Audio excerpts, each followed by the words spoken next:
The Kayapo are in warlike mood. They're in Altamira to lodge a protest. The government is planning to build a hydroelectric power plant, the fourth biggest in the world, on the Rio Xingu, a tributary of the Amazon. The Indians fear for their hunting and fishing grounds. The Catholic Church's Indigenous Missionary Council helped to organize the rally. Erwin Kräutler is the bishop of Xingu. In his early years, he was a padre and a missionary. He knows the Indians from traveling around the country. Bishop Kräutler is currently chairman of the Indigenous Missionary Council. He held this position once before, from 1983 to 1991, years when the church campaigned intensively to get the rights of the Indians written into Brazil's constitution. Kayapo and Arara, Munduruku, Xikrin and Akrantikataje. 35 peoples have sent delegations. In buses and boats, 800 Brazilian Indians have come to Altamira. If the river along which they live is sacrificed, it will be the end of these peoples. We can only champion the survival of these peoples if we also defend their habitat, in other words, the environment in which they live. They are so bound up with this environment that if they were to be taken out of it, their continued existence would be threatened. The Kayapo sing the national anthem in their own language. Erwin Kräutler has lived for 40 years in the Amazon region. His roots are in Austria, but he's a Brazilian citizen. Here, he's known simply as Dom Erwin.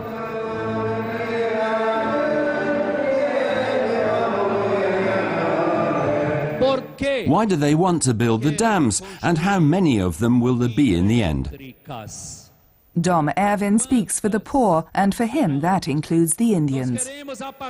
We appeal to you from Altamira, let there be an end to aggression against these peoples, an end to the destruction and the ruthless exploitation of this region. Hopriere Payare is cacique, or chieftain of the Akrantikataje. They were driven from their land by the building of a dam. They've been waiting for compensation for over 20 years. We want land. We don't want dams. The earth gives us fruits, gives us everything. Look at my watch. It's a fruit of the earth. My clothes, where do they come from? From the earth which we work to make productive. My shoes, similarly. The water of the dams gives us no such goods. The Indians believe in divine forces in nature. Dom Erwin sees things in their religion that have parallels in the Old Testament. It isn't right to dismiss them as superstitions. Natural religion, he finds, is open to Christian impulses. Shouldn't the church in turn get an indigenous face? The love of God as we see it means speaking up for the Indians so they can survive physically, culturally and religiously. It's our duty to do that. It's in the decree Ad Gentes from Vatican II. It's written there quite clearly. The Church has the mission to reveal and communicate the love of God to all men and all nations. We are here to champion the cause of these Indians, of these people. Altamira is about 700 kilometers from the point where the Amazon flows into the Atlantic. The Rio Xingu is a tributary of the Amazon.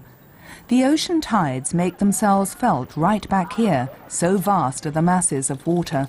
But the Xingu has scarcely any gradient. It's like a huge lakeland area and silted up, an El Dorado for gold panners.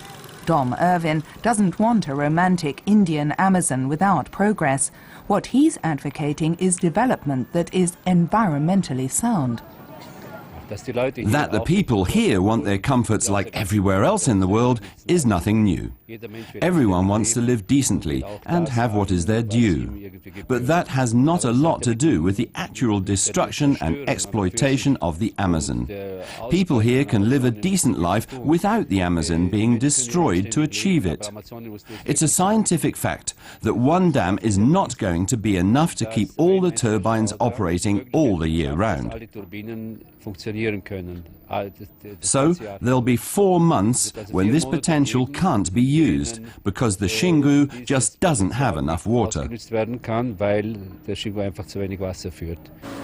Entrepreneurs in Altamira are hoping for lucrative business deals from the construction of the $4 billion dam. Critics, on the other hand, think the electricity company is deceiving people. The project can only be viable with 4 or 5 dams, not just one, as is being officially claimed. But that would be the end of the river landscape and possibly the end of the indigenous peoples as well. On the bank of the Xingu in Altamira is the prelature with the office and residence of Bishop Kräutler. The city is still asleep, but one person is already up and about. He used to jog along the riverbank at 4 in the morning. Now he paces the corridors, 5 kilometers in the time it takes to say 3 rosaries. Erwin Kräutler has had death threats. Outside on the river, he would be a target. He's been under police protection 24 hours a day for 2 years. The prelature is a maximum security area. A padre was shot here once before. Dom Erwin is against the destruction of the Amazon region, but he also champions the cause of landless peasants and of children who are forced into prostitution. There's a price on his head. His guards are armed. When you're knocked down, thrown into the dirt, you somehow get closer to people. I remember being beaten up in 1983 by the military police at a demonstration by sugarcane farmers. The same military police, actually, who are guarding me now. But different people, of course, different soldiers. Erwin Kräutler arrived here 40 years ago on the Rio Xingu, sent from Salzburg by an order of missionaries known as the Society of Precious Blood. While the bishop prepares for a pastoral visit, the Indians get themselves in the right mood for their rally. It will go on for several days. Accommodation has been provided for them in a church centre just outside Altamira. Chieftain Payare's experience of dams has been totally negative. Our earth is like a mother and a father. It gives us nourishment. The dam will bring us no benefit. It will bring diseases and mosquitoes. Many new people will come here. They often cheat the local people, sometimes just by using words we don't understand. So many promises have been made to me. Our Brazil is going in the wrong direction. The people want to get richer and richer. But money is not important. The earth is important. The earth is always there. Money will run out sometime. Payare's tribe lives a day and a half's journey from Altamira, near the town of Marabá, on the Rio Tocantins. The river was dammed for a power plant that supplies electricity for the aluminium industry. The Tucuruí Reservoir, dead trees, submerged villages. Ronoré is the oldest elder of the Akran Tikataje tribe. She's 92 and the mother of Payare. When Ronoré lived here, there was no lake. Today she looks back on her lost home and destroyed culture. She and her son are the only ones of her tribe who still speak their language.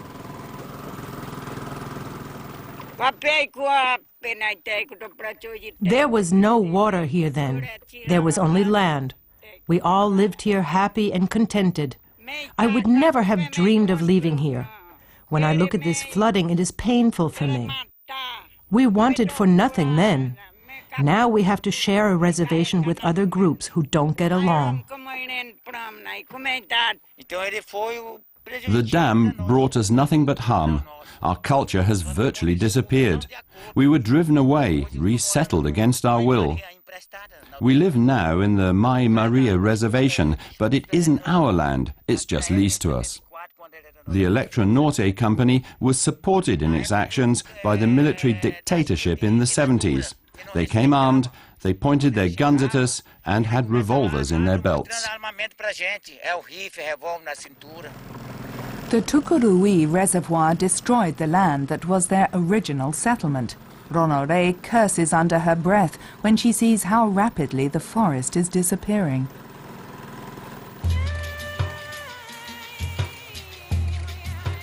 It's almost always big landowners who are responsible for the over-exploitation. Rich cattle ranchers plant extensive grazing. The law requires them to leave a reserve of forest, but in fact the very last trees are felled. The hunger for charcoal is threatening to destroy the Amazon region.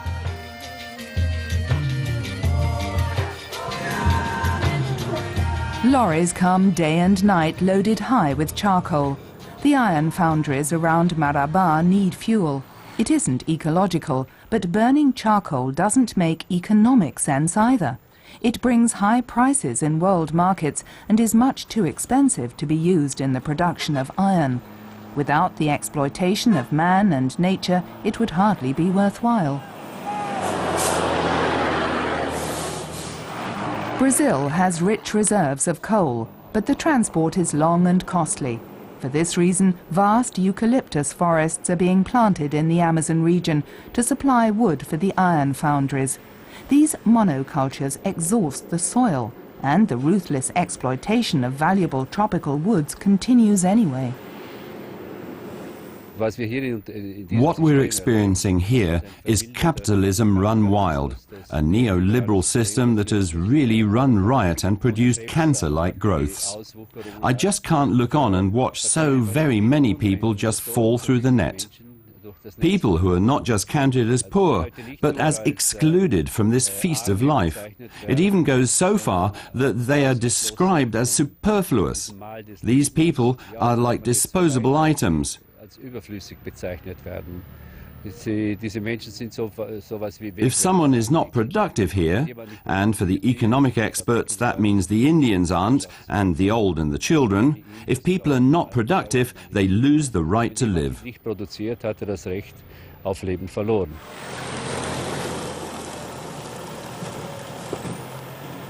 We're on the Trans-Amazonica, the legendary highway that runs across the north of Brazil. It was built in the 70s to open up the Amazon region from Peru to the Atlantic, a distance of over 5,000 kilometers. The Trans-Amazon Highway was supposed to be the 20th century's last wonder of the world. But it's covered with silt and weeds. This road, which is Dom Erwin's main route through his diocese, the largest in Latin America, with an area of 368,000 square kilometers. He's visiting the parish of São Lucas. The hinterland of the Trans-Amazon Highway is inhabited by small and middle-sized farmers who were persuaded to come here from the south of Brazil. In the 70s, every settler was given a simple wooden house and 100 hectares of land. But many underestimated the degree of erosion through the heavy rains and the decreasing fertility of the soil. Many were defeated by tropical diseases. There are 800 parishes in Erwin Kräutler's diocese and only 26 priests in an area bigger than Germany. The vast distances mean that the bishop can only visit the parishes every few years. Sometimes he travels from village to village by boat along the river for days, sleeping in a hammock and bringing the vessels for the Mass with him in his luggage. Dom Erwin has to be guarded by armed policemen even while he's saying Mass. The death threats against him are insidious.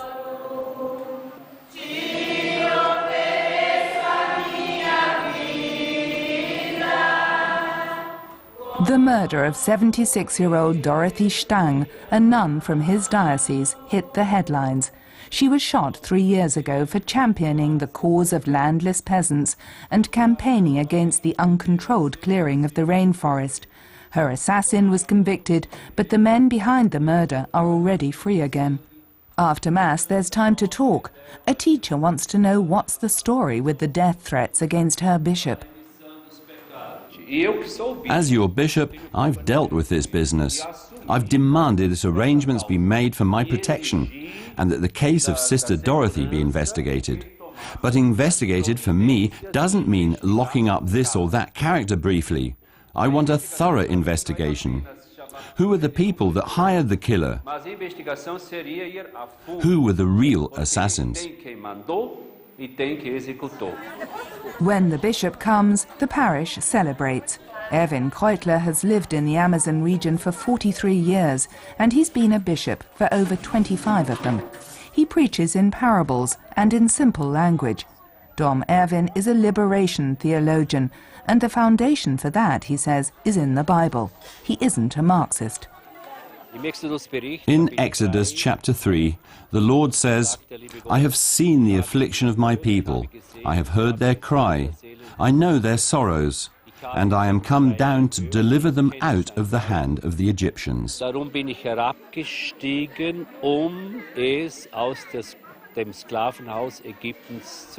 There is the word deliver, liberate. Liberation theology just means that we can count on a God who is at our side. The name of Jesus means God heals, God delivers, God rescues. If anyone says that liberation theology has had its day, then his Christianity has had its day too, says Dom Erwin. With liberation theology, the Church has built a bridge across to the people who are excluded from society. The Congress of Indians in Altamira is into its third day. The Kayapo are putting on war paint. They feel threatened the most by the building of a dam on the Rio Xingu. No one has spoken to them, says their chieftain Takuto Kayapo. The flooding of the designated areas would destroy the basis of their existence.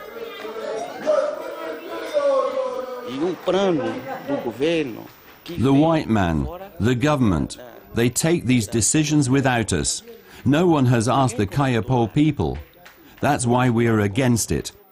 We have lived on our land for 70 or 80 years. There are no Kayapo living anywhere else. They all live in the land of the Indians. Everyone stays with their family.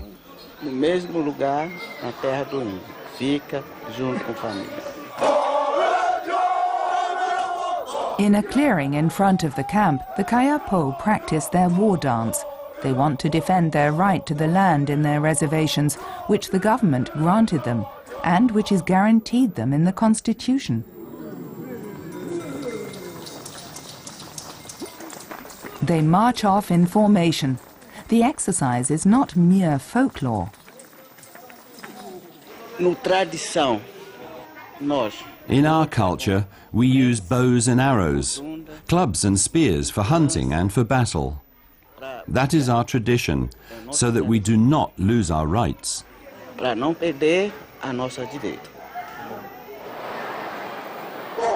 It's afternoon, and we're in Altamira's sports hall. An engineer from the power company Eletrobras, who are to build the proposed dam, explains the plans. No one has done as much for the Indians as Eletrobras, he says. Brazil needs the dam, and the flood areas on the Xingu are far away from the Indians' land. The engineer doesn't make himself very popular. The fronts are hardening. Suddenly, in the tumult, a Kayapo Indian woman lets out a battle cry. Then everything happens very quickly. They advance with spears and machetes in war paint and bikini bottoms. The Indians push their way to the engineer, throw him on the ground, attack him. He is kicked. The machetes are used as weapons.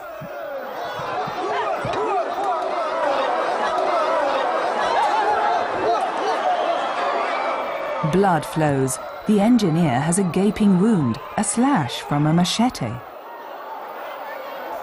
It's a tricky situation for Dom Erwin.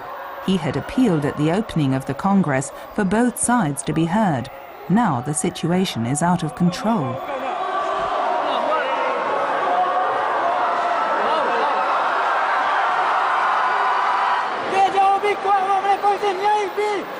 The Indians feel they've been provoked by the dam engineer's speech.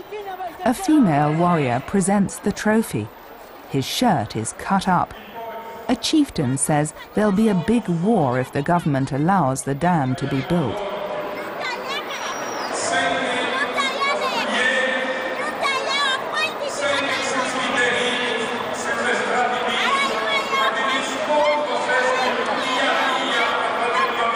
The indigenous people are against it, and it's no use explaining to them that it's something positive. They see behind it something that is against their interests. They don't want it, and so it's absolutely pointless to argue that it will benefit them in the end. But yesterday he appealed for the pros and contras to be argued out calmly. There's no time to answer that. The bishop is hurried away to the crisis meeting, shielded by military police in plain clothes.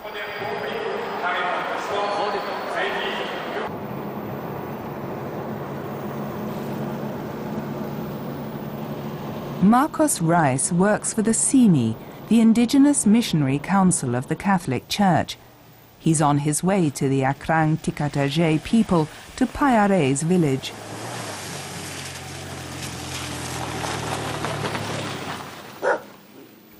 The Akrang Tikataje have had contact with white people for a long time. Their way of life in the rainforest hasn't changed, but they try to accommodate their world to the world outside. They paint their bodies with symbols of forest animals and rivers. The dyes, derived from uruku and jenipap fruits, also protect against mosquitoes and have long since been adopted by Western cosmetic companies. Ronore, the oldest of the elders of the tribe, is particularly concerned to keep their traditions alive.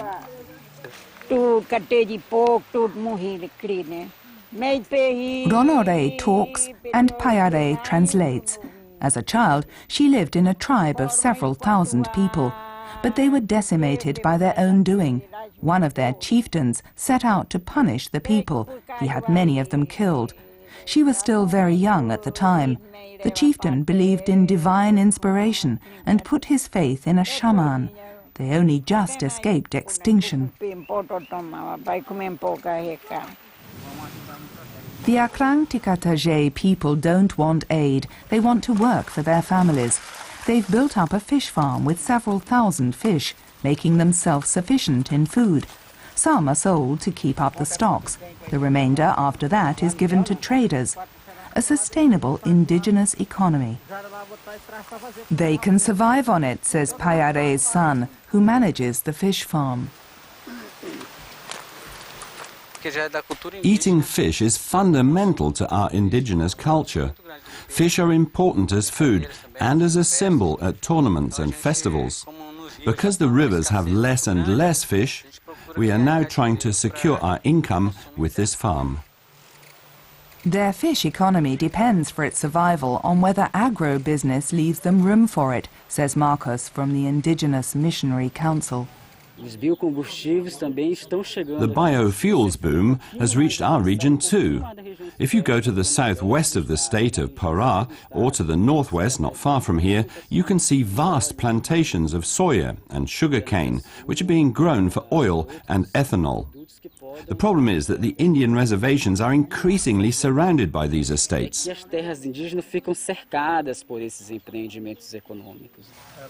First, they were driven out by a dam. Now they're in danger of being ousted by soya and sugarcane, Brazil's most important exports.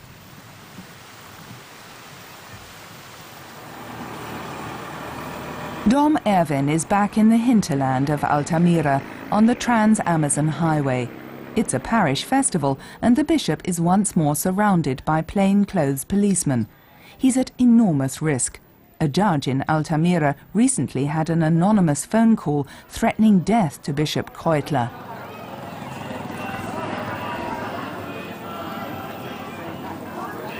Does Dom Erwin live in fear? Everything I've said up to now, the things I've denounced, they all have foundation. And so I have never actually lost my inner sense of peace. Of course, it isn't easy to have people with you the whole day and only to be alone in one's own room and in the office. Every step that I take over the threshold is with a police escort, and that's obviously not easy. But fear, the word fear, let's say, I hope this ordeal will pass, and I trust in the good Lord that He will give me the strength and the courage to go on. Corpus Christi procession in Altamira. Erwin Kräutler came as a missionary to the Rio Xingu. When he was made bishop, the parishes asked him to continue to live with them as a missionary. They wanted him to see at first hand their daily tribulations. So he looks upon it as his duty to go on praying with these people, celebrating their festivals, but also fighting for their rights, for people who are regarded as second or third rate and exploited. The gospel forbids him to stay silent, which is why he is a bishop between the fronts.